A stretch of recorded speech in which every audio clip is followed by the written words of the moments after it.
doing? Who owns this government? The federal bureaucrat who can't be fired? No, I don't think so. We do.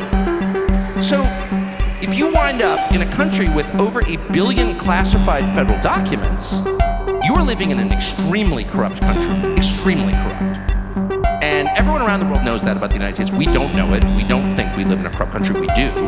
And we can fix it super easily. And that's just, let's declassify. Every 9/11 document should be declassified. Oh, shut up, conspiracy theorists. No. If you want to create conspiracy theories, pull down a curtain of secrecy over what actually happened. Why are you afraid to tell me the whole story? So, let's just start with what... No one can say anything about it. It's like, oh, you're against science. No, I'm not against science at all. I wish we practiced it in this country. I do. I actually believe in science. And if, by the way, if you believe in science, let's see the numbers. Let's see the numbers right now. You know what I mean? Social Security has the numbers. We know a lot about who was injured, who took it, who didn't, about the trials that are all sealed. Like, I'll just say this and I'll stop. If you want to restore honesty to government, if you want to get rid of corruption, there's a very simple way to do that, and it's with transparency. It's allowing people to know what their government is doing with their money in their name. And if you can't know, if somehow you're being prevented from knowing, then you can be absolutely certain that crimes are being committed. Because why else would they be hiding it from you? Why is it that 62 years later, after the President of the United States was murdered, we can't see all the files on that, all the documents? But why is it that 23 years after 9/11, files are still classified? Why is that? My friend died in 9/11, like probably a lot of people in this room. I was there. It totally changed my life. Why can't I know what exactly happened? Like, why don't you answer that question? It's our government. No federal bureaucrat has the right to tell you that you can't know what your government is doing. Who owns this government? The federal bureaucrat who can't be fired? No, I don't think so. We do. So, if you wind up in a country with over 1 billion classified federal documents, you are living in an extremely corrupt country. Extremely corrupt. And everyone around the world knows that about the United States. We don't know it. We don't think we live in a corrupt country. We do. And we can fix it super easy. And that's just, let's declassify. Every 9/11 document should be declassified. Oh, shut up, conspiracy theorists. No. If you want to create conspiracy theories, pull down a curtain of secrecy over what actually happened. Why are you afraid to tell me the whole story? Why are you afraid to tell me the truth? We can resolve this right away. Just let me see the evidence. I have a right, I have a moral right to it.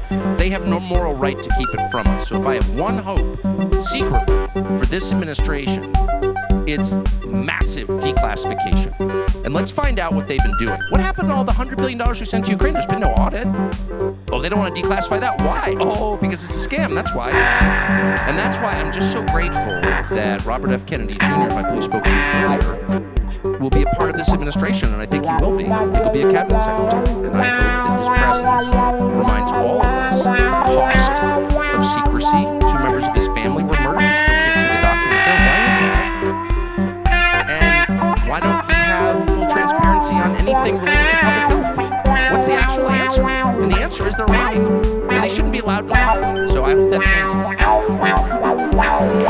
So, what about, a couple things. One, if you're on the House, Intel Committee, the committee in the Congress that oversees the intel agencies. Okay, it's your job to make sure the CIA is not doing anything crazy like interfering in American politics or murdering the wrong people or, getting rich. It's not allowed to get rich if you're a federal employee, okay? And if it's your job to make sure that, the CIA is not colluding with the Mexican drug cartels, which they are, but you are almost certainly controlled by those agencies, they're spying on you. Then I'm not guessing on that. I mean, one of the people who ran that agency was being spied on. He told me he was being spied on. And some of it's come out. That's not acceptable at all. And I think it's very clear that the same thing happens to cultural influencers. And why wouldn't it, right? If there are a lot of people in the entertainment business, but in the cultural business more broadly, certainly in the news business, who are controlled by other forces. Obviously. How many of them look independent? How many of them look kind of shifty and afraid? You look at Jimmy Kimmel and I don't know what's going on there, but That guy clearly is nervous, super nervous. And I don't know why he's nervous, but every time I see Jimmy Kimmel, I used to kind of like Jimmy Kimmel, I'm like, wow, man, he's worried about something. And I feel that way about a lot of them. And so, you know, I don't know that we'll ever get all the details on Diddy. I don't know Diddy. Never met Diddy. Kind of glad, never been to one of his famous parties. But I know a lot of people who have. And, you know, I don't know exactly what that was about, but I know it is not uncommon at all. And at least one entertainer I know personally was controlled. That whole thing is real. That's absolutely real. Why wouldn't it be real? Why wouldn't it be real?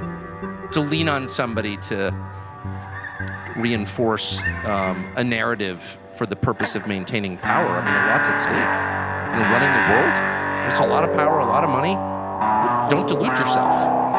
People will go to extreme lengths. Why wouldn't they? I mean, people risk life in prison to rob a liquor store for $800. So, there's some context for you. So this guy's sitting here with see Dabs.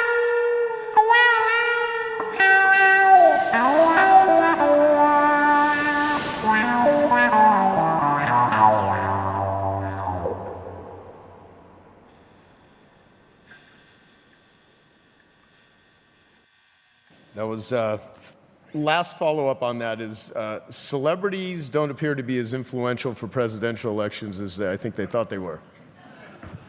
Well, I think the whole point of the Diddy parties was to get people to endorse Kamala.